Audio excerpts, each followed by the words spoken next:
What's it all about?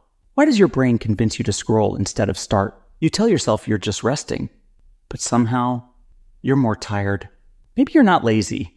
Maybe your brain's just running a secret survival program. We throw around the word lazy like it's a personal flaw, a moral failing. You just need to try harder. But the truth is, your brain doesn't care about your productivity.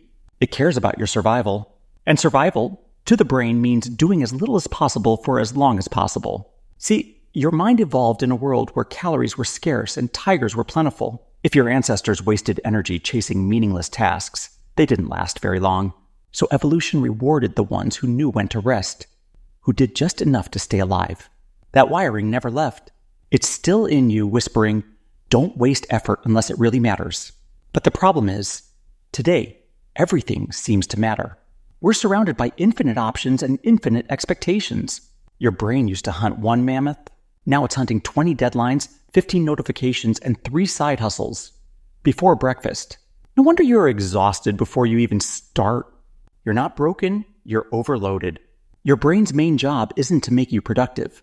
It's to manage your energy, like a stingy accountant with trust issues. It asks, do we really need to do this right now? And when it senses risk, stress, uncertainty, possible failure, it hits the brakes. That's not laziness. That's your brain protecting you from wasting energy on what it doesn't see as essential. It's ancient efficiency, misfiring in a modern world. Back in prehistoric times, conserving energy meant survival. If you burned too many calories for no reason, you didn't make it to winter. So evolution built this weird equation into your biology. Effort must equal reward. But now rewards are abstract. Emails, likes, grades, promotions.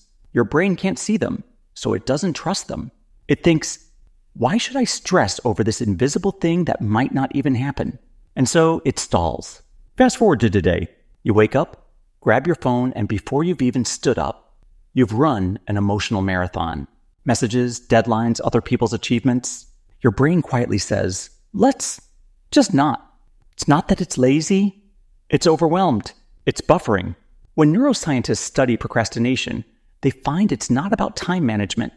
It's about emotion management. Your brain avoids tasks not because they're hard, but because they're uncomfortable. Each unfinished project is a little ball of anxiety, so your mind distracts you to protect you. Scrolling is emotional armor. That's the paradox. The less we do, the worse we feel. Because your brain also craves progress. Every small win, finishing a task, checking a box, gives a burst of dopamine. That chemical high tells your brain, hey, life's moving forward. We're okay. But when you skip those small wins, your mind starves for meaning. You start to confuse rest with escape. And the more you escape, the heavier the guilt gets. You're not resting anymore. You're hiding. It's like being underwater. Peaceful at first, quiet. But stay too long and your lungs start to burn. Laziness isn't a flaw, it's feedback. It's your system saying, something's off. Maybe you're overworked. Maybe you're afraid of failing. Maybe you've lost sight of why you started. Your body whispers before it screams. Ignore the whispers and it shuts down in other ways. Burnout, numbness, apathy. That's your nervous system pulling the emergency brake. Because rest isn't the enemy of progress. Rest is what makes progress sustainable. But avoidance, that's different. Avoidance looks like rest, but feels like dread. Real rest refills your battery. Avoidance drains it while pretending to recharge it. That's why 10 hours of Netflix doesn't feel like sleep. You don't overcome laziness by hating it. You outsmart it. Start microscopic. The smaller the step, the less your brain resists. Fold one shirt. Open the document. Walk to the door. Action comes first. Motivation comes second. Once you move, your chemistry shifts. Your brain releases dopamine for taking action, not finishing it.